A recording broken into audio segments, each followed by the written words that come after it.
On January 2nd, 2001, Larry Sanger met his good friend Ben Korovitz for dinner in a small Mexican restaurant in San Diego. It is arguably the dinner that would forever change the way the world works, especially the world of business. You see, Ben was coming to San Diego to accept a new job. Larry had moved there about a year earlier to become the editor-in-chief for a new online venture by the name of Newpedia. And over the course of the dinner, Larry shared with Ben what a really difficult year they had at Newpedia. You see, despite the fact that they had assembled an incredible group of academic experts and put in place a sterling example of the 7-step hierarchical review process that had been used by encyclopedias literally for centuries, at the end of the first year, they had produced the grand total of about 25 articles. At this glacial pace, Larry said, this new venture might be ready for prime time at the start of the next century. He probably wondered out loud if he'd made a bad career move. As Ben empathized with his friend, he asked him, have you ever heard of the Wiki website? Now, you all know what this is, but Larry looked at him and said, what the hell is that? So Ben explained to him, well, it's this esoteric application that software engineers have where they pool their collective knowledge, they write common staples, they're really good stuff, and it's high quality, and they're very prolific. Perhaps this will be the solution to your productivity problem. Well, it sounds like a good idea to Larry. He goes running back to this office, sees his boss, Jimmy Wales, tells him all about the dinner, tells him about the Wiki website, and Jimmy's reaction is, you know, I've heard about this thing, and it does sound like a good idea. So on January 10th, the Wiki software is combined with Newpedia, and the academics go ballistic. They say there is no place for the masses in the production of such a high-quality product as an encyclopedia. And besides, they are angry and they are outraged. How dare you insult us? We are highly trained PhD professionals. We are experts. You will not expect us to rabble-rouse with the crowd. They're so vehement in their objections that Jimmy throws up his hands and 5 days later removes the Wiki software from Newpedia. The academic experts are pleased. They have defended the way things should be done. They have defended the honor of their profession. Jimmy's not so sure. He thinks this Wiki thing is still a good idea. So he says, you know, I'll do this. I'll let the academics run Newpedia exactly as they want. I'm just going to start a second venture. And Larry quickly dubbed that Wikipedia. And you all know the rest of this story. None of us have heard of Newpedia, and the whole world is using Wikipedia. Larry Sanger and Jimmy Wales make an incredible leap to extraordinary performance because they discover the incredible power of collective intelligence. Collective intelligence is the defining transformative phenomenon of the digital revolution. This digital transformation has given rise to what can best be called the network effect. And the network effect is the fundamental architectural shift in the way the world works from centralized top-down hierarchies to distributed peer-to-peer networks. And these are not equal alternative structures. Distributed peer-to-peer networks are far more powerful than central top-down hierarchies. How do we know that? Well, when Jimmy Wales decided that he would let both of these projects go on, he in effect set up an experiment. So let's see how that experiment turned out. Within 2 years, Newpedia was dead. It never solved its productivity problem. In its first year, Wikipedia did a lot better than 25 articles. It produced 18,000 articles in its first year. And then it took off on an exponential growth curve where today we have tens of millions of articles, more than traditional encyclopedias could ever handle. But here's the interesting thing about this experiment. You see, Jimmy Wales and Larry Sanger did not sit down and have a business strategy meeting and say, we're going to come up with a business model to put the Encyclopedia Britannica out of business. All they wanted to do was create an online alternative. But that's exactly what they did. A 244-year-old market leader that had touched 4 different centuries within 10 years announced to the world it would print no more. The Encyclopedia Britannica discovered one of the new competitive threats of the 21st century. Because of digital technology, you could go out of business as an unintended consequence. Think about it. Now, why is it that hierarchies can't compete with networks? Because that's what we find out from this experiment. To understand why, we need to look at the fundamental architecture behind social architectures. And this cuts across everything. We're socialized into the social architecture in which we live. It affects every aspect of our lives, all of our institutions. A fundamental social architecture has to answer 2 questions. 1, how does power work? 2, how do things get done? In hierarchies, power works by being in charge. Power belongs to the people who are in charge. And the way things get done are through the application of control mechanisms. And hence you have the fundamental model of hierarchical management, command and control. And command and control structures have been around for essentially the 10,000 years of civilization. We've just have developed more sophisticated command and control structures. You see, in 10,000 years ago, we had tribes, and so the chiefs gave out the commands, and the way they replaced each other was to kill each other. Today, we just fire people. The network answers the questions very differently. First of all, power doesn't belong to the people in charge. Power belongs to the connected. And the way things get done in networks is not through control mechanisms, but through the application of collective intelligence dynamics. Once again, collective intelligence is the defining transformative phenomenon of the digital revolution. To understand networks and how they work, one of the things we need to recognize is when a network begins to form, it puts in place an inevitable sequence of 3 laws. The first law is the one we've been talking about, the law of connection. The simple act of connecting things radically changes reality.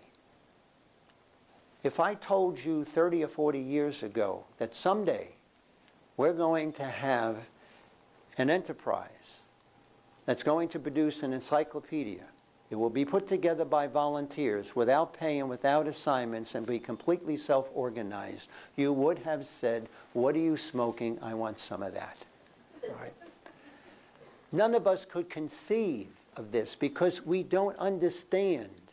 And our whole thinking we've been raised within hierarchical structures. Even those of us who hate hierarchies think in terms of hierarchical structures. We don't understand and think in terms of how networks work. But the reason connecting things or people radically changes things is because it results in this power shift, where power does shift from those in charge to those connected. We saw a great example of this 2 summers ago, when David Dow stepped on a United Airlines plane in Chicago to return home to Louisville because he had patients he needed to see the next day. David is sitting in his seat. The whole plane winds up getting filled. As they're waiting for the door on the plane to close, an agent comes in and says, "We have a problem. We have 4 crew members who need to get to Louisville in order to service a plane that needs to go out. We need 4 volunteers to come off the plane." They entice them with maybe $100, $200 vouchers. Nobody's interested. So they draw 4 names at random. announce those 4 names and say, you need to leave the plane. 3 of them left. David Dow did not. And when they told him he had to leave the plane, he says, no, I'm a doctor. I have patients I have to see tomorrow. And they said, we have policies, we have procedures, and you have signed a legal document when you bought the ticket, and you have to leave the plane. And he says, I will not leave the plane. I've been seated, I'm staying here. Well, they decided to bring in the police, and as we well know, because we all saw the video, he was forcibly and violently removed from the plane. That went all over social media that night. The next morning, the CEO of United Airlines sent an internal memorandum to his staff, the guy in charge, commending the staff for their proper handling of the situation. As far as he was concerned, the only problem was this non-compliant passenger not agreeing with the control mechanisms of United Airlines. Within 24 hours, he has to take an about-face because 500 million people connected on social media did not agree, and their disagreement affected a 33% drop in United Airlines stock price. And that certainly got the CEO's attention, and within 24 hours, he is singing a different tune. And United Airlines changes about 10 policies faster than any general auditor would ever think is possible. So let me tell you, in this situation, who had the power? United CEO or the 500 million connected people? When enough connections reach critical mass, the second law comes into place in networks. It's the law of self-organization. And what makes networks so powerful is this ability to self-organize. That's why you get 18,000 articles instead of 25, because the self-organization of the people participating in the network is far more efficient and effective.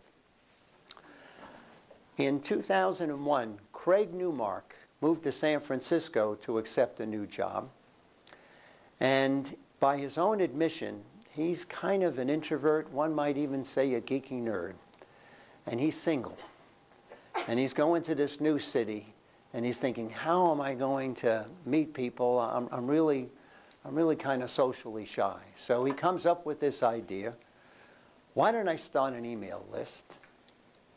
And I'll find other people who are just like me, and we'll see what we're doing on Saturday nights. Well, it turns out this email list is rather successful. People start signing up, and all of a sudden there's a place for people to gather who are kind of shy, introvert geeks in San Francisco. The numbers get large enough on the email list, and it's so successful that some of the people say, well, if this is a good way for us to find people to get together with, maybe it's a good way to find people to hire into jobs, and maybe it's a good way to find people to buy and sell stuff from. And all of a sudden, this becomes the main mission of this email list, and Craig Newmark gives up that job that he came to San Francisco for so he can become the CEO of this new enterprise, which we now know as Craigslist. Craig Newmark, the founder of Craigslist, did not define its mission. The self-organized people who participated on the email list decided that. Self-organization is an incredibly powerful phenomenon if an organization can tap into it. This is a critical step, because if self-organized does not solidify, then it is likely that the network will either fall back into a hierarchical structure or it will simply disappear. But if the self-organization dimension crystallizes and takes hold, then it puts into place the third and most powerful law of networks, and that is the law of collective intelligence. Once again, collective intelligence is the defining transformative phenomenon of the digital revolution, and most of us don't have a clue how it works. We saw an incredible example of this. Again, I think this was about 3 or 4 summers ago. Faris Khatib is a professor out at the University of Washington. He is in the School of Biotechnology. And the University of Washington has this online gaming application called Foldit. And it's for people who are interested in solving biomolecular puzzles. Biomolecular puzzles really lend themselves to an online gaming structure because you got these balls and sticks to tie together. Professor Khatib noticed there was a really troubling problem in AIDS research that nobody could solve. It was a biomolecular riddle. The world's smartest individual scientist had been working on it for over a decade. Nobody could crack the puzzle. So he thinks to himself, I wonder what would happen if I threw it out to the Foldit community. This is far more complex and complicated than we normally deal with, but we haven't been able to solve this, and what the heck, let's give it a try. So when he threw it out to the Foldit community, an interesting thing happened. What had evaded the world's smartest individual scientist for over 10 years was solved by the collection of experts, non-experts, and unusual suspects in the Foldit community in 10 days. In this case, collective intelligence was 365 times more powerful than the world's smartest individual scientists. And oh, by the way, here's the interesting thing about Foldit. There were no credential requirements. You could be a PhD in biology, or you could be a high school dropout auto mechanic. Didn't matter. If you wanted to play in this space, you were welcome. This is the thing about collective intelligence. It's good that everybody is not an expert. In collective intelligence, you really want to pool the knowledge of experts, non-experts, and what I like to call unusual suspects. When we do collective intelligence workshops in our line of work, one of the things we ask companies is, in addition to bringing together the experts and non-experts in your business, we'd like to bring in some people from totally outside, have no knowledge of your industry, outside your industry. We call those the unusual suspects, because this is the fuel in which creativity and innovation happens. Steve Jobs had the best definition of creativity I've ever heard. It's the ability to connect unusual things. Anyone can be creative in terms of that definition. So what makes networks so powerful is these three laws. The laws of connection, which changes the way that power works. The laws of self-organization, which makes the organization increases its velocity. And finally, the law of collective intelligence, which is the way that things get done. So you might be sitting there thinking, well, if networks are so much more powerful than hierarchies, then why is it that the vast majority of organizations and institutions in our society today are organized as centralized top-down hierarchies? And for insight into that answer, the science fiction writer William Gibson once observed, the future's already arrived, it's just not evenly distributed. And the reason it's not evenly distributed is because we have been in the first wave of the digital revolution, and it hasn't affected all industries the same. You see, if you were in media, entertainment, communications, and retail, your world has been turned upside down by the first wave of the digital revolution. You can't go to a mall anymore and find Tower Records, Sam Goody's. Most of you, if any of you, are buying CDs anymore. Their business and product models completely unearthed. The Encyclopedia Britannica, after 244 years, did disappear. How many of you are bemoaning the loss of Blockbuster? Are you pining away because you can't find a Kodak moment? You know what a Kodak moment is? It's when your business goes out of business because you didn't know the technology was going to change your models. definition of a Kodak moment has been completely revamped. What's interesting about the first wave in these four places, media, entertainment, communications, and retail, is household names disappear and nobody notices because you're quite happy with iPhones and Apple and Netflix. So from a customer standpoint, we don't notice. But the amount of disruption that happened in those industries, look what happened to the newspapers. What is it, about 90% of them disappeared because Craig Newmark didn't know how to meet people in San Francisco. Talk about an unintended consequence. The second wave is what we're on the verge of now. The first wave had a single engine. It was the internet. And the reason it didn't affect all industries the same is because in media, entertainment, communications, and retail, people could take your products, which were digitized, and they could swap them directly. Sure, the recording industry of America did put Netscape out of business. It was a strategic error. They should have bought them. And if they bought them, we'd be buying our digital downloads, not from Apple, but from the recording industry of America.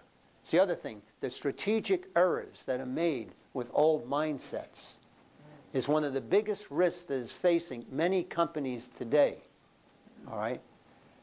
The recording industry of America won the battle but lost the war. And by the way, there's a lot of illegal downloading going on now, and there's not a thing they can do about it at the moment. The second wave, well, before we get to the second wave, the industry's not affected by the first wave. Food processing, energy, construction. What did the digital revolution mean for them? I got a website and I saved a lot of paper costs. This is a great deal, but it didn't change their fundamental product or business models. We are on the verge of the second wave, and the second wave will not have just one, it's going to have two engines. And these two engines will affect all industries. No one will be excluded. And in this case, media, entertainment, communications, and retail will have a tremendous advantage because they have been through this before. And they will see it coming, and they will be able to deal with it better. The ones who will be caught off guard, as media, entertainment, retail, and communication were in the first wave, will be healthcare, food processing, energy, construction, all these other traditional industries. The two engines that the second wave is bringing in, and we, by the way, are in the beginning of the second wave right now. It's the Internet of Things and blockchain technology. And these two engines will radically transform the world because they're going to put the network effect on steroids. And all of us, by the year 2030, are going to be very familiar with networks, their architecture, and how they work. And we will see more and more hierarchical structures drop by the wayside, even though it is hard to believe today. Why is that? Well, let's look at these two engines. The first one, the Internet of Things. I would suggest to you that over the next 10 years, we will see more change than we have in the last 3 decades. Moore's Law is alive and well, and we are in the exponential part of Moore's Law's curve. And Moore's Law is going to make incredibly powerful and efficient all the sensors that will be the foundation of the Internet of Things. I would also suggest to you that it is highly likely that by the year 2030, everything and every human will be fully connected into a single global digital network. How many in this room right now don't have a smartphone on them? Okay. All right. Stone them. Most of the room is already highly connected. I never thought in a room of software engineers, this is the first audience where I've had hands go up. This is great. But anyway, you get the point. You're already connected. By the way, how many of you got a phone call from Google asking you to access your iPhone so they could give you the data for Google Maps? Anybody get that call? I didn't think so. We're using this stuff, and we don't understand it. I read something today that really drives the point home. We think we know more than we do. And there's a classic example, which is explain how a zipper works. Everybody thinks they know how a zipper works, all right? If you want to see the limits of your knowledge, go home tonight, take 5 minutes, and try and write a description of how a zipper works. And after about 5 minutes, you'll look at the blank page and say, to hell with this. We know how to use things. We don't know how they work and the dynamics underneath. So we're using this technology all over the place, and we take it for granted. Come on, 20 years ago, if I told you you're going to step into your car, you're going to take some device out, say, I want to go here, and then it's going to direct you there, you would not believe that. You'd say, I got to go to AAA and get me a triptych. Or, when the web came out, I got to print out my MapQuest directions, okay? And I got these old, I used to spend we go on a family trip, it was an hour at the computer getting these things out. We're going to have this all. Now I just walk into the car and say, here's where I want to go. We take it for granted so fast. And we're going to see more and more and more of this. Let's look closely at the Internet of Things. I want to give you 2 examples of how it will radically change 2 things we are very familiar with today that will be greatly transformed. First, driverless cars. 30 years ago, if I told you that we're going to have driverless cars in our lifetime, you would have said, oh, they may happen, but long after we're gone. There are thousands, perhaps even, tens of thousands of driverless cars out there today. I think all of us accept driverless cars is going to happen sooner than we expected in this century. But I would expect your picture of a driverless car is probably this, because you think hierarchically. You see, someday you're going to own a car, it's going to be driven by a computer, and that computer is going to drive the car better than you do, because it never gets drunk, never falls asleep, and never gets distracted. And that's probably going to be the first generation of driverless cars, but it will be quickly replaced by the next generation. Because you see, driverless cars are nothing more than platforms for thousands and millions and tens of millions of sensors. And all of these sensors and all of these cars will be integrated into a single global system. And what's going to be so transformative about driverless cars is every car in the world will be driving with the full knowledge of what every other car in the world is doing in real time. The Internet of Things is going to get us past the single biggest limitation of humanity for its first 10,000 years, and that is our intelligence is limited by the individual human brain. We are collections of individuals, each limited by our individual brain. The Internet of Things will put in place an essentially limitless brain. This is powerful. If any of you have read Michael Lewis's The Undoing Project, in which he talks about the work of Daniel Kahneman and Amos Tversky, Daniel Kahneman won the Nobel Prize in economics, and he has no training in economics. He's a psychologist. Amos Tversky would have gotten it, except Nobel Prizes can only be won by living people. And Amos died a couple of decades ago. Daniel Kahneman is still alive. Why did they get the Nobel Prize for economics? Because they disproved the fundamental assumption of economics, and it is the fundamental assumption of liberalism, the small L, not the political L. And that is that man is a rational actor. And woman is a rational actor. It's not true. Their work demonstrates we are not rational. We have 2 types of thinking. We have System 1 thinking and System 2 thinking. System 1 thinking is we think according to templates and heuristics. Think about it. If you walk into an alley, there's a stranger at the far end, it's late at night, you have to decide very quickly, is this person friendly, hostile, or neutral? And you have to decide, do I walk, engage, or run away? You're going to have to make those decisions quickly. You will apply templates and heuristics. The reason that all of us can call everyone else biased, I mean, it's all over the place. Everybody's calling everybody biased today because you have to operate by heuristics.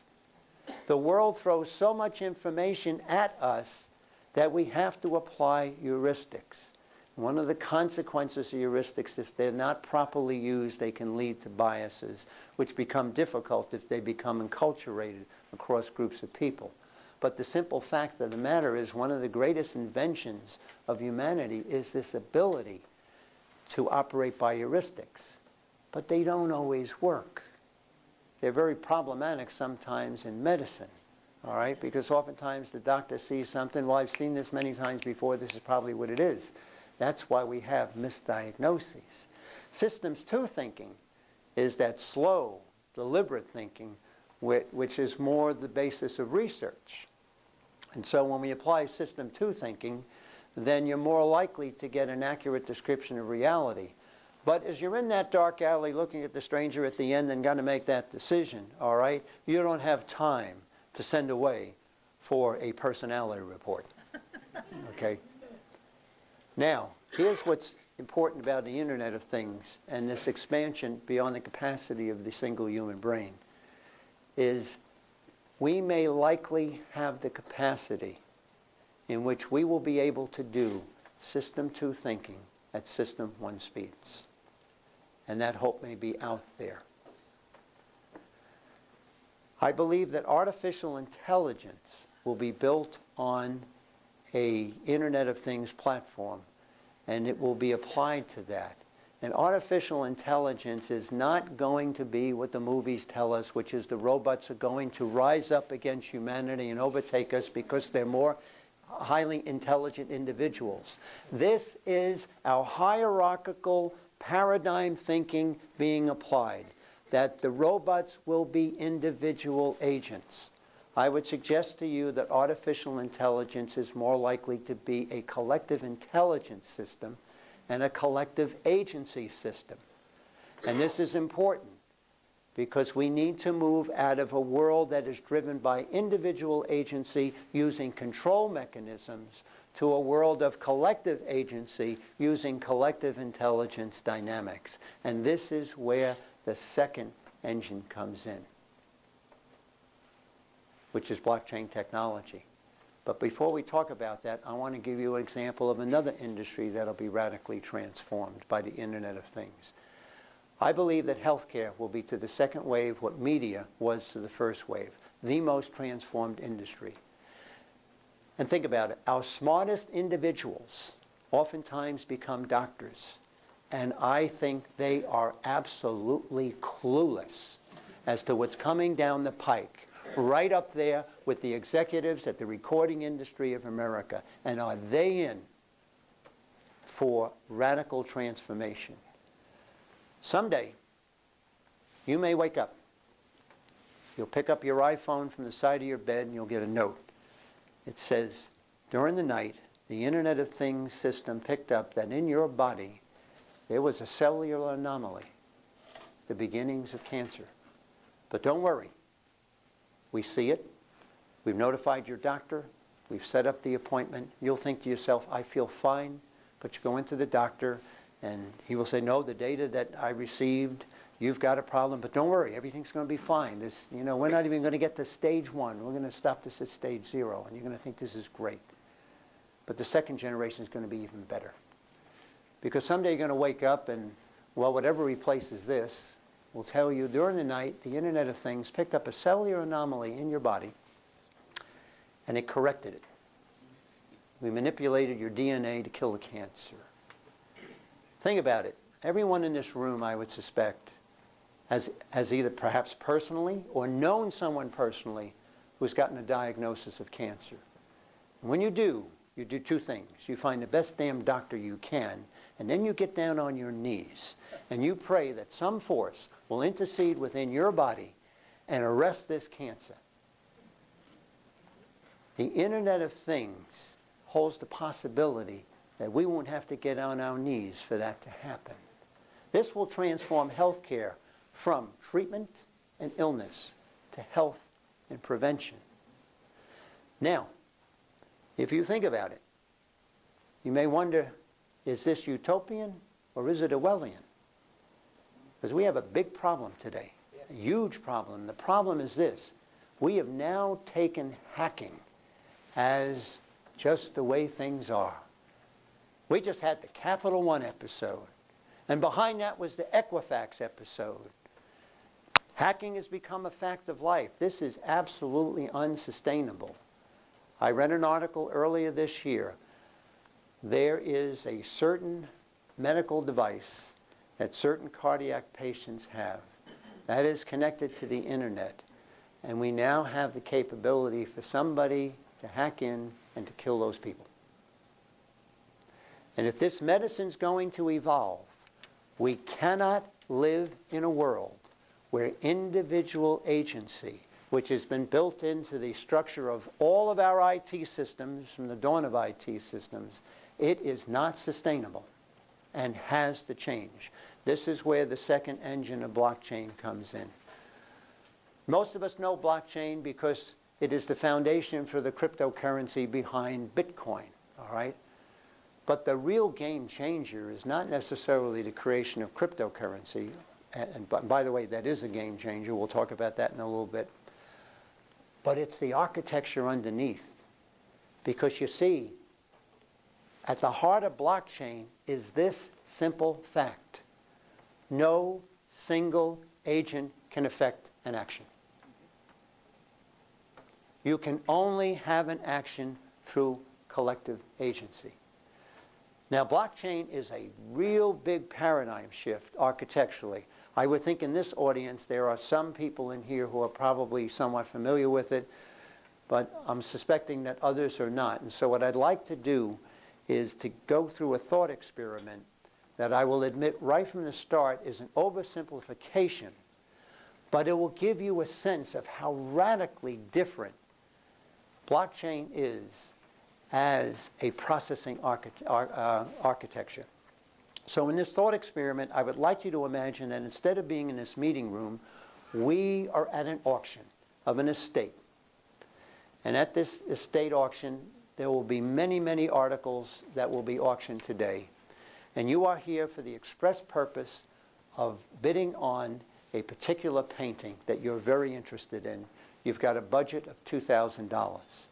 Also, as part of this thought experiment, I want you to understand that you are a blockchain community as well. And so the auction goes on.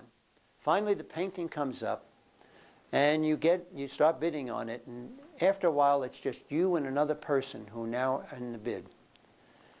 You get up to your $2,000, and the other person outbids you $2,500, and you have to drop out. Now, at a traditional auction, there would be a person with a ledger who would record that John Doe won the bid for $2,500, and we record that in the ledger. And then they would expect that person to come up later on, pay the check, and get the painting. But not here. This is going to be recorded by blockchain. So in order to get this recorded, more than 51% of you have to agree that John Doe won the bid at $2,500 for this painting and has the money to pay for it. And until 51% of you agree, it doesn't get recorded. And when it is recorded, it's not recorded in a single ledger. It's recorded into the ledgers that each and every one of you hold. Now, if at the end of the day, it turns out that John Doe happens to be the brother-in-law of the auctioneer, comes up to him and says, "Look, your sister told me to get this painting. I think it's a piece of crap, and it's not worth more than $25. So I tell you what, you just get rid of, just put a little decimal point between the 5 and the 0, You've sold thousands of articles today. Nobody's going to notice, okay? I'll be happy, you'll be happy. More important, your sister will be happy, all right? In the old world, that could be done. But in this blockchain world, the auctioneer throws up his hands and says, no can do. You see, recorded transactions in blockchain are immutable. They can never be changed. The only way we can adjust the price of this to $25 is we have to go back to the blockchain community. And more than 51% of you have to agree we're going to change the price from $2,500 to $25. And you know, it's going to be a cold day in hell before you do that. Oversimplified, but you get the idea. Collective agency. Now, blockchain uses a consensus methodology today. I consider it to be primitive. It's going to need to evolve into a more highly developed collective intelligence dynamics. The attributes that you need to have in order to tap into collective intelligence. James Surowiecki wrote a wonderful book called The Wisdom of Crowds, in which he identified the 4 attributes, the 4 characteristics necessary for collective intelligence. Number 1, you need diversity of opinion. That's critical. Number 2, you need to have independent thinking. People have to be free to express their opinion without fear of retaliation. Third, you need a lot of local knowledge, people close to systems and processes. And most importantly, you need an aggregation mechanism. And so when we develop a collective intelligent dynamic within blockchain that moves away from consensus to this, there won't be a danger that somebody like a country like China could try and dominate the consensus. And so I look at consensus as first generation. Consider the Wright Flyer. It flew 100 feet, okay? The point is it got off the ground, all right? But you might have looked that day and said, all right, you got 100 feet. What the hell is this going to do, all right? That step was so important because it got us to an industry within 30 years that could take us across oceans. And so blockchain is in primitive at this point. But the fundamental structure is there. We have our first real collective agency system. Now, as the Internet of Things develops, it needs to be combined with blockchain technology. And Internet of Things needs to be developed in blockchain technology structures. And our artificial intelligence systems are done within that context. That will assure that they are done according to collective intelligence dynamics. People who are fearful of artificial intelligence are concerned about individual agents will come in and radically take control of what will be this powerful, powerful intelligence that exceeds the capacity of the human brain. But if we build them in blockchain structures, we assure that that can't happen. Because here's the thing about collective intelligence. It's incredibly intelligent. It's very, very fast. But my experience of it over the last 20 years, it's also inherently unbiased, and it tends to be benevolent.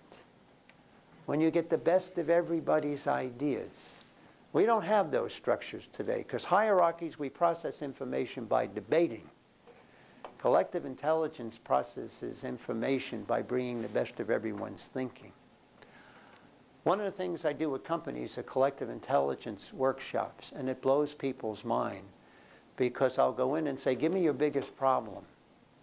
And we'll get together, maybe, I say I want about 50 people in the room.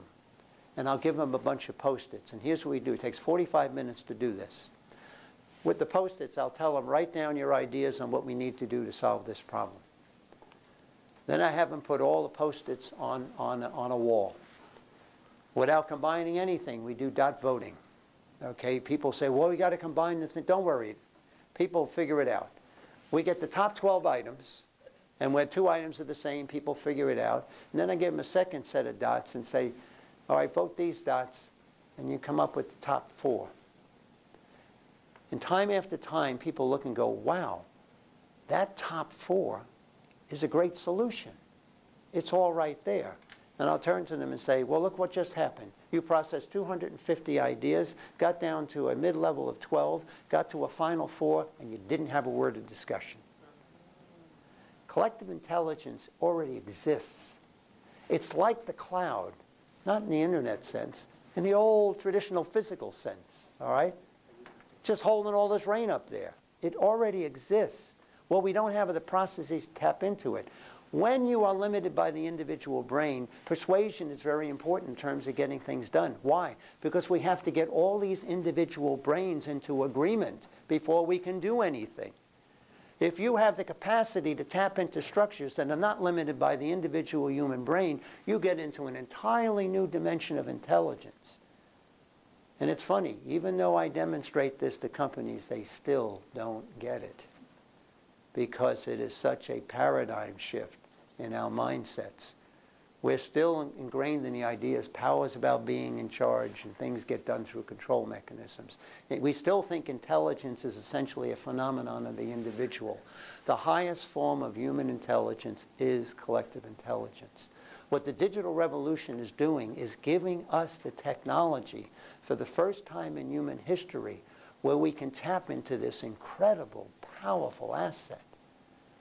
And if we build the Internet of Things on a blockchain technology platform, and that becomes the structure for artificial intelligence, then we may literally have a leap in humanity and human intelligence as we know it, and it could very well happen within the next 1 to 2 decades. Most of you work in the area of software and IT, and I'm sure you recognize this issue. You cannot have hierarchically built systems, structures that rely upon control mechanisms to get things done in a hyper-connected world. You cannot allow individual agents to tap, because once you're in the network, you can wander all over the place. So what we have to do now is, the world is going network. There's no stopping that. You can't turn that back. That horse is out of the barn. What we have to do is we've got to shift the paradigm on all our system structures. And we need to get, and I think IBM is there. I think IBM sees this. Many of you may not realize, IBM's first generation was built hardware. They almost died. Lou Gerstner saves them, shifts them to a service company. You know, they're not a service company anymore. They left that. They learned from the first, they learned an important lesson. They're now into artificial intelligence and blockchain and see that as the future of where systems are going, and they want to be in that place. And I think they're making the right bet. And so this becomes important because we need collective agency structures. Only then will it be safe to have all these sensors, and we will want these sensors in our body. Because again, if any of you have had or know anybody who's had cancer, okay, you would want to know, because it does become a matter of life and death.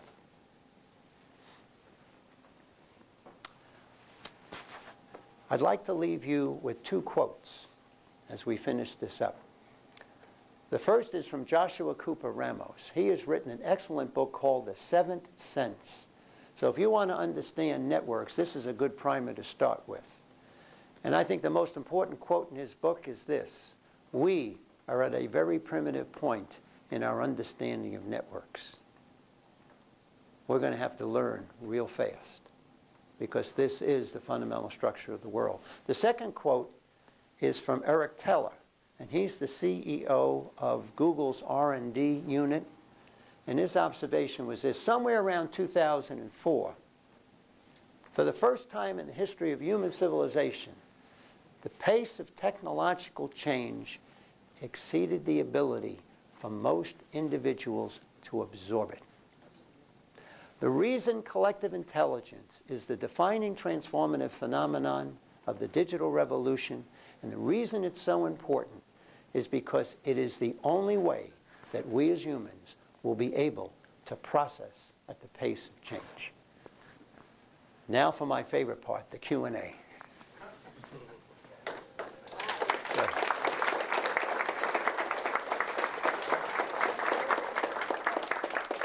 Please, we got lots of time for questions. Yes? So I've got a question here. Oh, okay, all right, go ahead. Yep. Turn it on. Oh, turn it on, sorry. Is it on now? Yeah, I guess. Yeah. So you were talking about organizations that were affected by the first wave. Yep. You talked about some organizations you thought would be affected by the second wave. I'm particularly interested in how government would be affected. You see, government is clearly very hierarchical, Yep. sort of built-in hierarchical. Do you see that being affected Yes. by this, and at what point do you think that might happen? Yes, I think we are going to see far, far, far more change than any of us think is capable. I think that if we are successful in building this network technology in a blockchain structure and building a highly effective collective intelligence-based artificial intelligence, we will have entirely new structures all over the place. The need for government as we know it could become obsolete, because what it is we have elite people who help run things for large numbers of people. We may be able to develop highly sophisticated self-organized structures. I think that might be possible. So are you suggesting that legislatures would be replaced by crowd-sourced decisions? I think it could happen. I don't think any of us can envision what that would look like, any more than we could have envisioned how Wikipedia would have worked 30 years ago. So what the form will look like, I don't know. But I do believe that every institution will be radically transformed by this fundamental social architectural shift. It happened before. I mean, the world was run by monarchies, okay? The question will be how disruptive it is. I mean, the transition from the agrarian age to the industrial age was highly disruptive. I hope that this will be less disruptive, but just as all of the basic institutions went through game-changing transitions, I think this will happen. What form it will take, I think, remains to be seen and is probably beyond our imagination. But I think the direction and the mechanics and the dynamics are what's apparent at this point. Yeah. Thank you. Okay.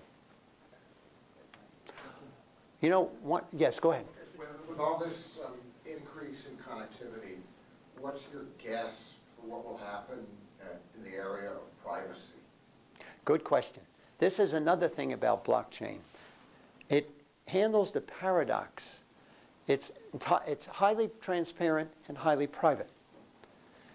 And so in this system, everything will be known about you but your name. And you will operate in the context of avatars. So if you saw the movie Avatar, I was fascinated by that movie, but I walked out of there and said, I saw a different movie than everybody else did. And we may have multiple avatars. So commerce might shift, that the corporation becomes individuals working with avatars. So, I mean, the possibilities for very different types of structures will arise. I also think the way that we will sanction people to behave well is we could make that the penalty for your trying to act illicitly in our social systems is you are frozen and can only participate if your identity is revealed. And that will be a fate worse than death. So blockchain has this ability at the same time. This is why the black market went to it. I mean, somebody knows who were the first people active on blockchain. It was the black market, because they couldn't be defended by any legal structure. They're involved in illegal activity, and there's no court of law that they can go to if people finagle on the deals.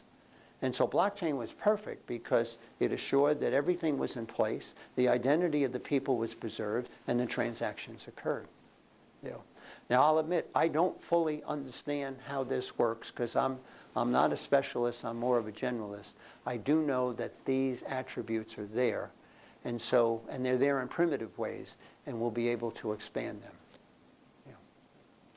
The other thing about collective intelligence, it's not groupthink. Collective intelligence works best when individuals are freest to express their opinion. In hierarchies, you are not free to express your opinion. In networks, you have to be, and that's essential. If you are not free to express your individual, then you have groupthink. True collective intelligence is correlated with high individual thinking. Yes?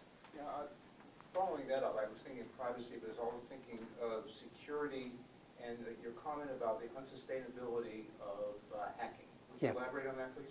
Sure. I mean, hacking exists because an individual gets in. I mean, we've got this former Amazon employee who is busted into Capital One. I mean, this one single person goes in and gets in. And how does she do it? Because she knows systems well enough that all I have to do is find the single key. We're still using single keys. And once I'm in, now because everything is networked, I can just wander over everything. Most of the file organization is done the way we would organize the 1930s or 1940s office files, and everything is there. I mean, we need to set up structures where things are thrown all over the place. And it takes a couple. Blockchain, I know, requires a public and a private key. And when you put these things together, then it pulls these things together. You might decide to share your medical information with your doctor, but that's it. So you give the doctor a limited key to your information. They can pull together that. And then once they've looked at it, then send it, distribute it all back out again. But you want to assemble things in files where they're all over the place, so that when if somebody did get in, it's just chaos.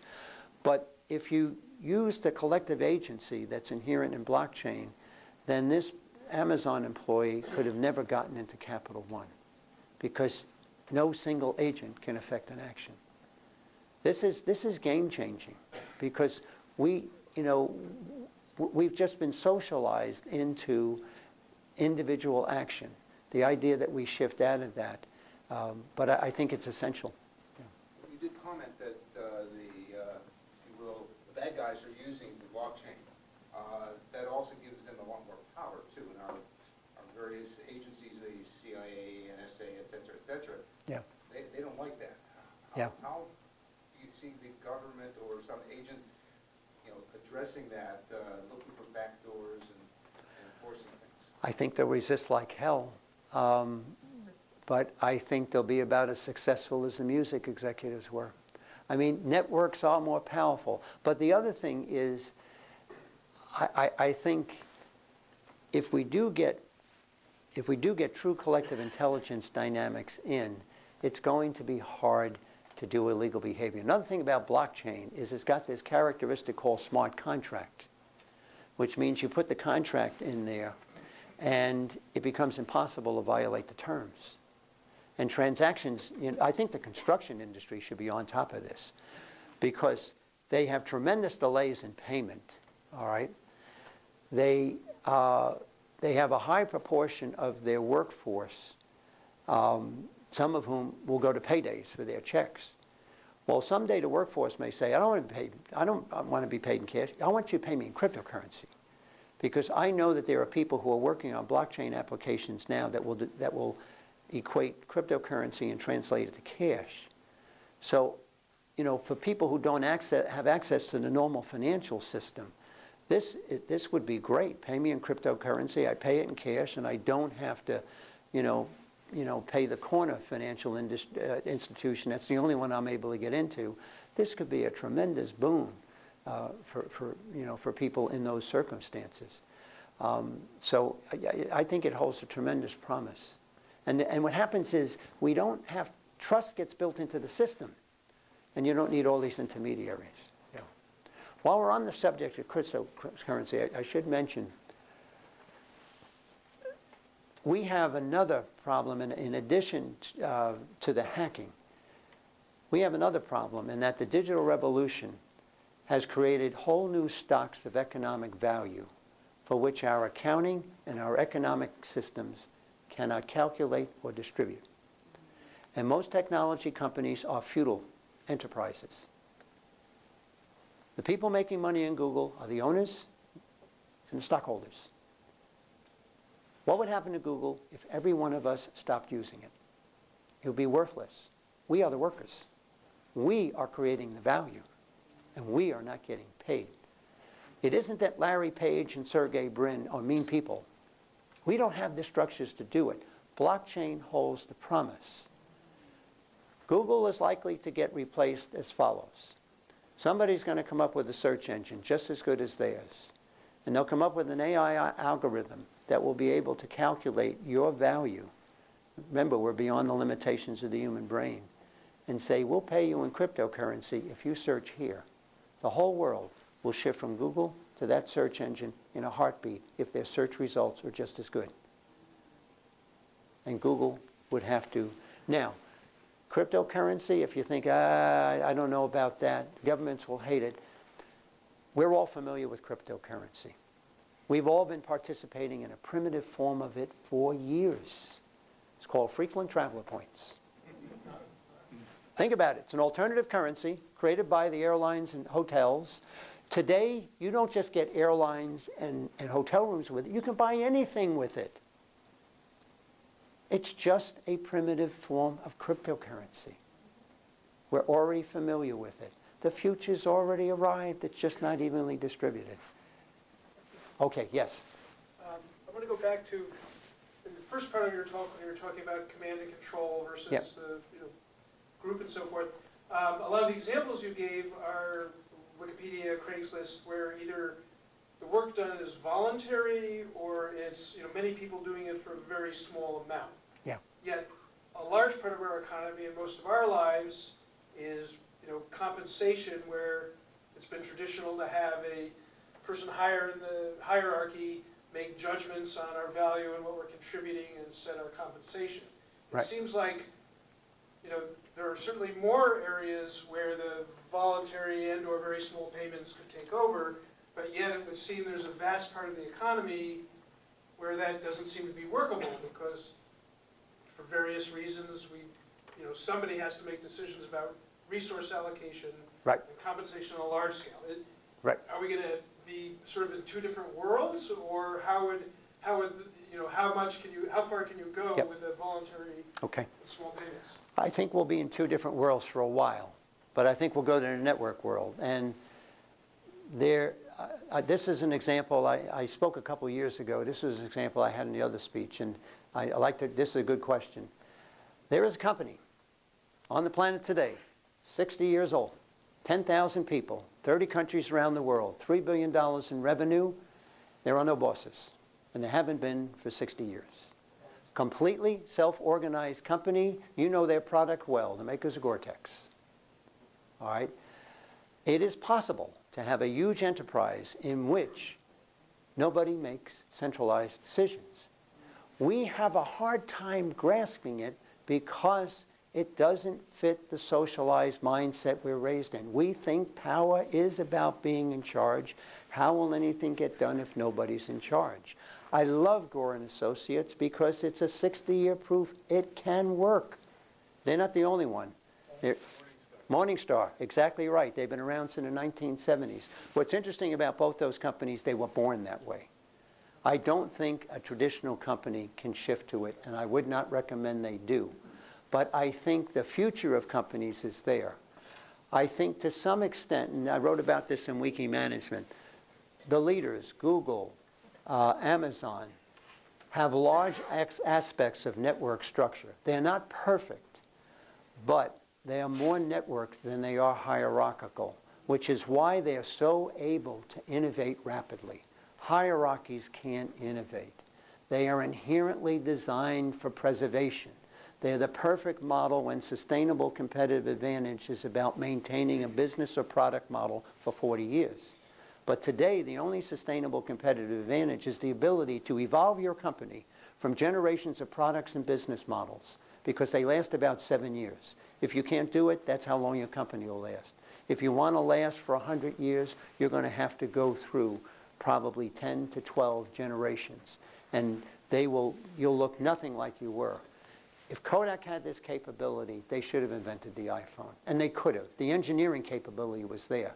What stopped them was the management mindset. The engineers were brilliant. The managers were not. And they get caught up in this mindset because they're too invested in the power to be in charge.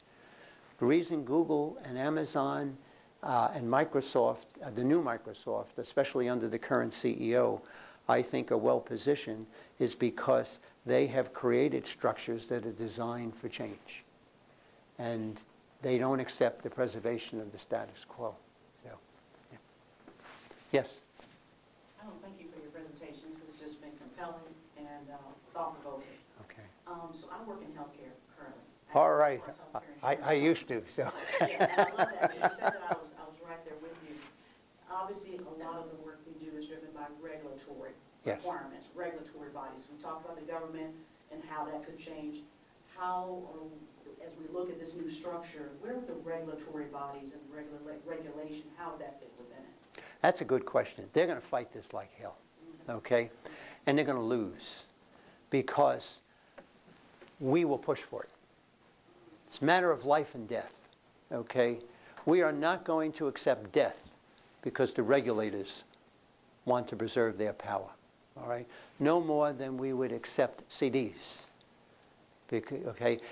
We will push it. As soon as the technology, you mean that you could identify cancer in my body before I even get to stage 1, you will be electing a congressman, okay, who will run on a platform. We're going to kill those regulations. We will push this. And so that's how networks work. Yeah. Okay. Just to throw in on that, so I've worked out of this country in some medical areas. There are people that say, oh, you have a regulation against that? Fine, I'll go to Ireland, or I'll go here, and that's going to drive us. Good answer. Good answer. I should have thought of that. I'm a dual citizen. I'm also an Irish citizen. Yeah.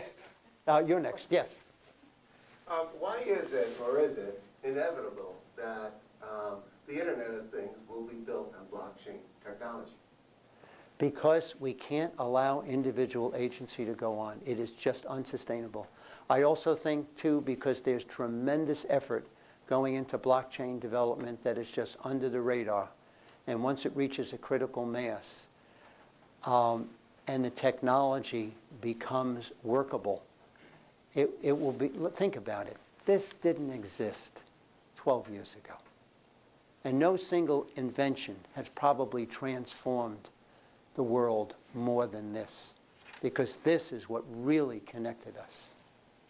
And so we don't see it. If we had described to you in 2003 what this would begin to produce in 2007, we couldn't comprehend it because we have no experience of it. And I think that's what's going to happen here. And so I think the fact that you've got companies like IBM, you've got Google, you've got Microsoft, you've got Apple, you've got Amazon, who are just in this technology space, building this stuff. Once it hits the market, it becomes game-changing fast. I can't see that not happening. Yeah. But it may be slow with some hiccups. To speed, yes, I think the speed is questionable. What's interesting, I heard somebody say, what we think is going to happen in the next year or two, we overestimate. What we think is going to happen in the next 10 years, we underestimate. Yeah. Can Yeah. I ask a question related to his? Sure. And then we'll get there. Okay. Use a microphone, please. Can you use the microphone? Bring the No, mic it over. needs to Can get you recorded. get up and use the microphone? Just get up and come to the microphone, please. Are you shy? I'll come later. All right, your question. Are we at time? Okay. You just said that to survive for 100 years, one would need 10 to 12 generations. Could you comment on the success of ivory soap for longer than that? Oh, I think companies out of the 20th century have lasted for a long time. So they're writing things out. And right now, soap isn't digitized. So, which is a good question, and it's an important caveat. As your product develops the capability to be digitized, that's where the transformation, that's why it's a digital revolution. We will have some products, probably, well, according to the movie WALL-E, Twinkies will be one. That will never be digitized. Great question. So, it's important to bring out. We still have agriculture. We'll still have industries. They just won't be the major part of what we do. The major part of what will happen in the next economy will be digitization. But you're right. Some will continue. Good point. Yes. Real quick question on data. So there's some data that's very public. So for example, I could very quickly with Wikipedia find every place of worship within 60 miles of me. Yeah. And there's other data that's very private or held by very few, kind of the new currency of data. So for example, GPS data. So if I have the two, the places of worship and GPS data, I can very quickly see everyone in this room what religion they are or are Yeah. not. Yeah, So there's sort of have and have-nots yeah. in this new world. Can you speak to that at all? I think that here are the challenges that we're going to have to face. And it goes back to the question is, transparency versus privacy. While the capability in blockchain is there, these are issues we're going to have to work out. I can tell you personally, I just live in a world which I assume everything I do is known. I accept that because I want the advantages of digital technology, so I live accordingly.